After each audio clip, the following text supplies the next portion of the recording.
Welcome to Rewatch and Rank. On this channel, we rewatch older TV shows, provide a summary and opinion on the episode, before ranking each episode against each other. Today's episode is Bleach, Agent of the Shinigami Arc, Episode 18, Reclaim the Power of the Shinigami.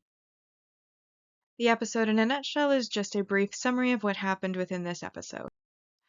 So the first half of the episode is Ichigo, who is attending the last day of school before the summer break, and he's pondering how the class has forgotten that Rukia was there, and how the world keeps on turning even when she's not there, and how it doesn't quite feel right to be at school when she isn't there.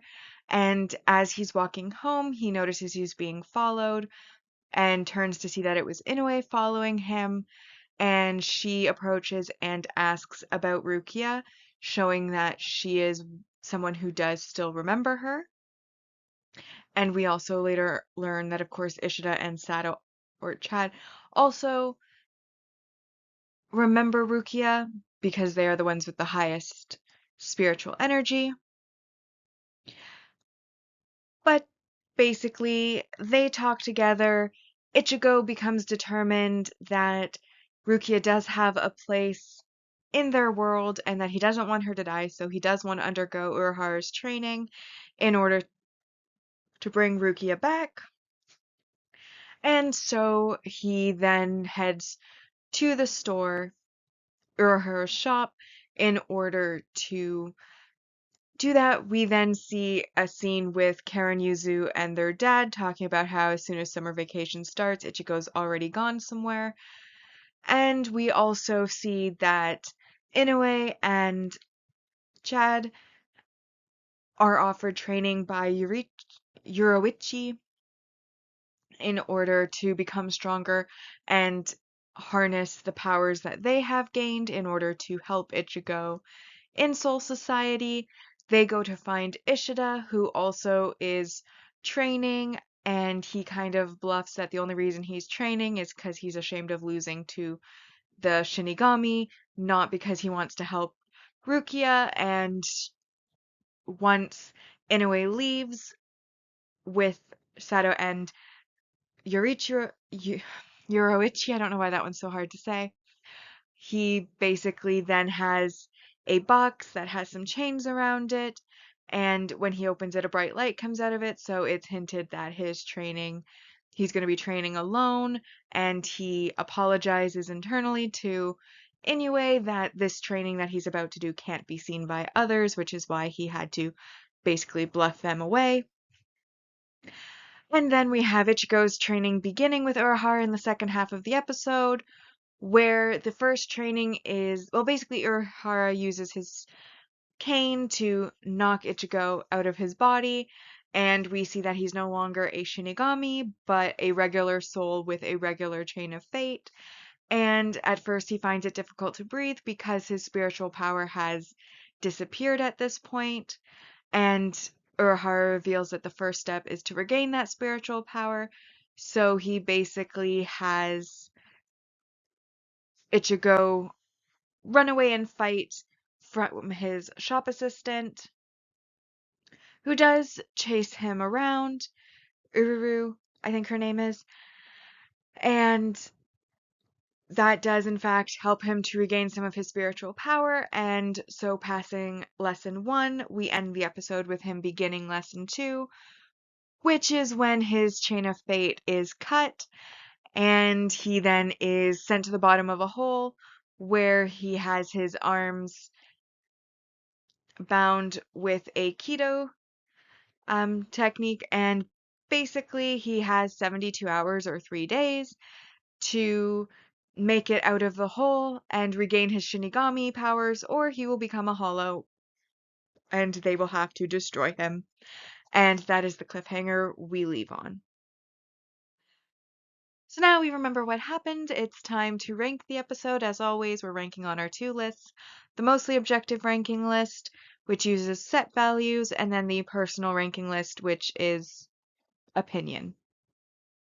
So starting with our mostly objective rank values, I highlighted those I felt applied to this episode.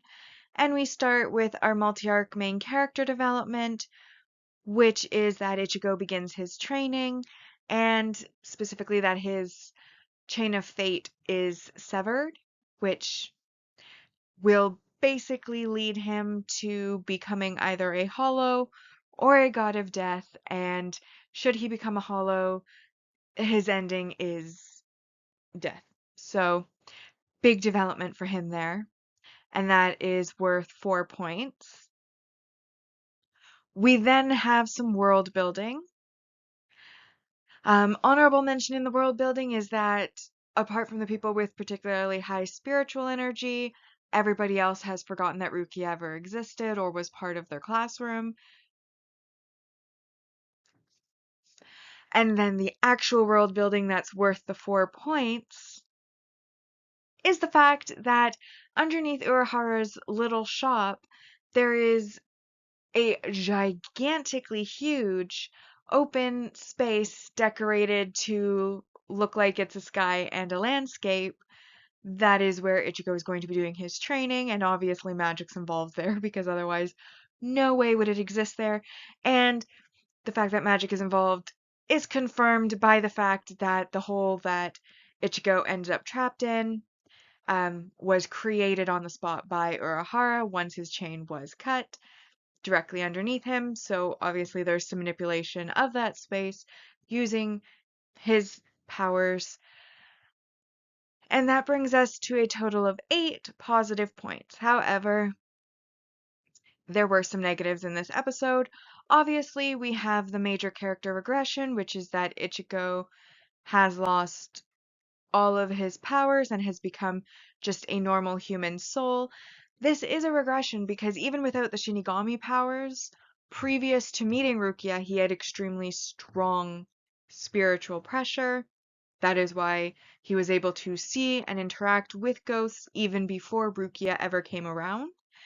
And he is now just a normal human soul without any of that. So he has regressed even further back than he was before becoming a Shinigami after meeting Rukia, which is why I'm considering it a negative 1 point for that regression. And that brings us to 7 points.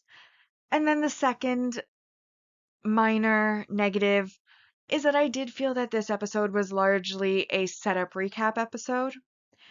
Basically, the first half is just, kind of reminding us that, hey, remember Rukia? She went to Soul Society and now no one remembers her. Look at the gap and the space that she left behind, how noticeable it is. And then the second half is basically, okay, well, now Ichigo has to go to Soul Society to save her, so here are the setup, the training, the steps that's going to be needed in order to take that up. We also have it setting up for the training that Inoue, Sato, and Ishido will be doing with Yoruichi, or well, Ishido by himself, but Inoue and Sato with Yoruichi. So overall, I feel like while there are things actively happening, like the start of Ichigo's training, him passing lesson 1, moving on to lesson 2, I also feel like that training is just setting up for the next arc, for their venture into Soul Society, because his character has regressed, so now we have to get it back to where it was, and then push it a little further beyond that, so the next time he doesn't lose. And that's what we're setting up. And it felt a lot while I was watching it like you knew you were setting up for something, so you felt like you were waiting for things to progress further. And of course, they leave you on the cliffhanger, so you're really waiting for things to progress further in the next episode. And so that also is minus 1 point, which makes this episode a 6 out of 10.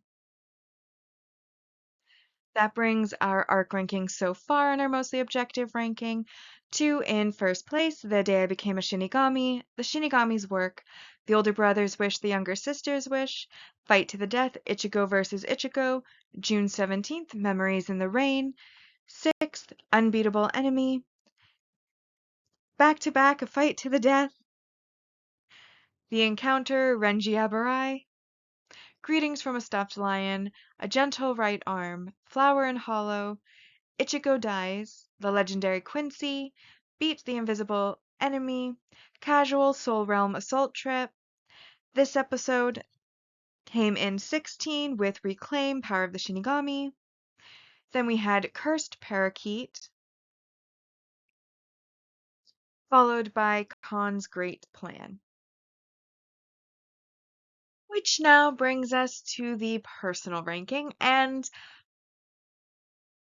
I enjoyed the episode, but as I had mentioned, it felt like you were waiting for something. Like the first half of the episode was basically, Ichigo coming to the conclusion or the determination that he is going to take on this training to bring back Rukia to because she does have a place in the world as her absence is so heavily missed by himself, and he now realizes after talking to Inoue that other people also will have missed her because some people do remember her, if not all of them.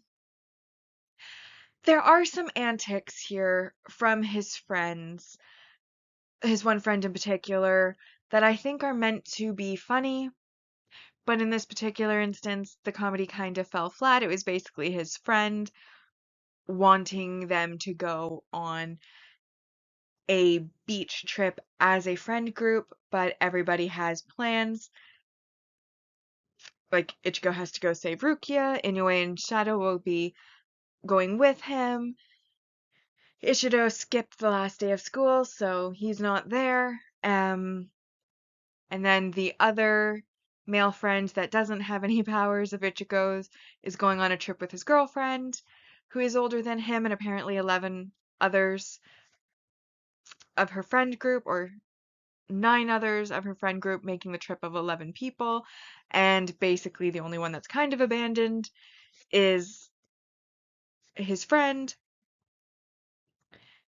And his friend, of course, is overly dramatic about being left behind and blah blah blah. But like I said, that comedy, it fell flat for me, so it wasn't overly fun.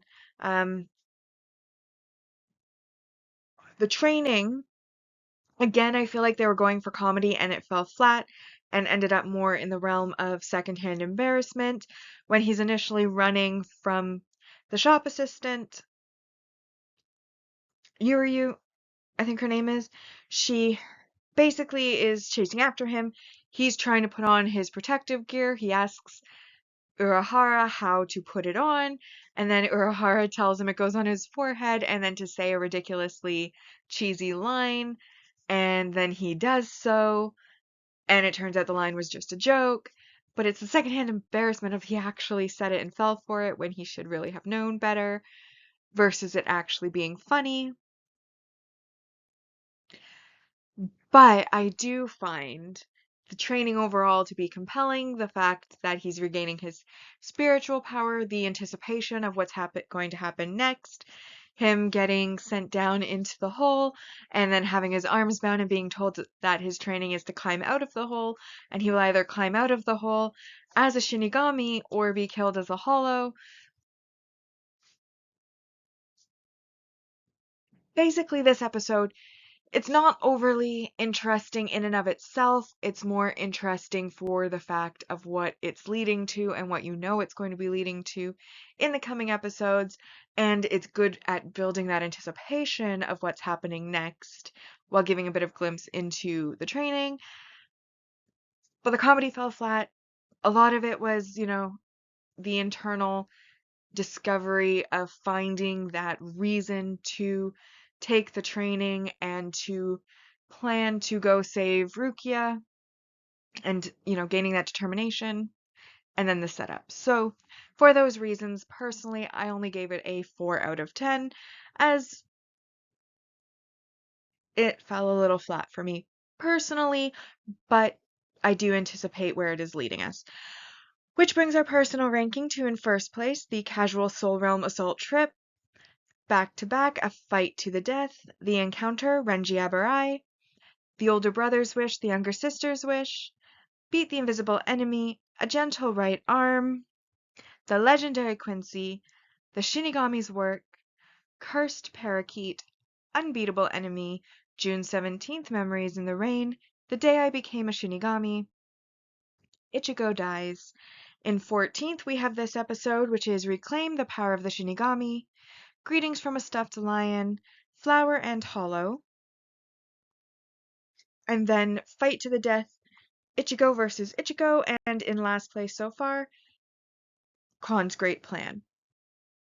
Bringing us to our final segment, which is our series ranking so far. And on the mostly objective ranking, we have a total of 148 points out of 200, while on the personal ranking side so far, we have a total of 108 points out of a possible 200. With that, we've now rewatched and ranked Bleach Agent of the Shinigami Arc, Episode 18, Reclaim the Power of the Shinigami. Like and subscribe if you'd like to, and I'll see you in the next episode.